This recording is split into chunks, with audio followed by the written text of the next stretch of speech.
ಇವತ್ತು ನಾವು ಮಾಡಬೇಕಾಗಿರೋ ಕೆಲಸ ಇಷ್ಟೇ. ಇಲ್ಲೇನು ಸುತ್ತಲೂ ಕಾಣಕತ್ತದಲ್ಲ, ಇದೊಂದು 9 ಎಕರೆ ಗದ್ದೆ ಅದ. ಇದಿಷ್ಟಕ್ಕೆ ಫಸ್ಟ್ ಡೋಸ್ ಅಂದರೆ ಮೊದಲನೇ ಗೊಬ್ಬರ ಕೊಡಕತ್ತೀವಿ. ಅಲ್ಲಿ ನಮ್ಮ ಅಣ್ಣವ್ರ ಚೀಲಗಳು ಹೊತ್ಕೊಂಡು ಹೊಂಟ್ರ, ಅವನ್ನ ಅಲ್ಲೊಂದು ಬದುಗಳಿಗೆ ಹಾಕ್ಬೇಕು. ಅವ್ರ ಜೊತೆ ನಾನು ಒಂದು ಚೀಲ ತೊಗೊಂಬಂದು ಇಲ್ಲಿ ಹಾಕ್ತಿದ್ದೀನಿ. ಅದು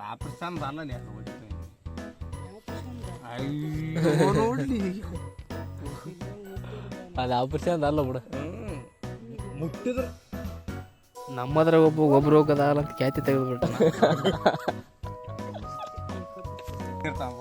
ಇವಾಗ ಗೊಬ್ಬರ ಹೋಗಂಬ ಅಂದ್ರೆ ಡಗ್ ತೇಕೈತೇನೆ. ಇವಾಗ ನಮ್ಮ ಮಗನು ಲೋಫರ್ ನನ್ನ ಮಕ್ಳು ಇವ್ರಿಬ್ರು ಸೇರ್ಕೊಂಡು ನಮ್ಮ ಹೊಟ್ಟೆ ಎಷ್ಟು ಉರ್ಸ್ತಾವ್ರು. ಹಂಗ ಹಿಂಗ ಮಾಡಿ ಕಡಿಗೆ ಓರಿ ನಗ ಇಡಿಸ್ಬಿಟ್ಟಿವಿ.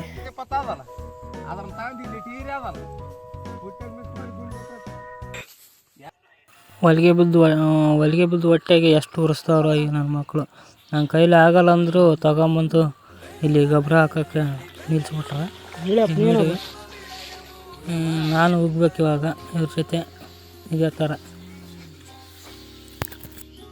ಗೊಬ್ಬರ ಹೋಗೋದ್ರಿಂದ ಏನು ತಪ್ಪಾಗಲ್ಲ ಬಿಡು. ನಾನು ಹೋಗ್ಬೇಕು. ಹಿರಿಯರು ಹೇಳಿಲ್ವ, ಕೈ ಕೆಸರಾರು ಬಾಯಿ ಮೊಸರು ಅಂತ. ಮಾಡೋರ್ಗೇನು ಇದೇನು ದೊಡ್ಡ ಕೆಲಸ ಅಲ್ಲ, ಆದರೆ ಮಾಡ್ಲಾರ್ದವ್ರಿಗೆ ಇದನ್ನ ಹಚ್ಚಿಬಿಟ್ರೆ ಮಸಾಲೆ ಹರಿತದ.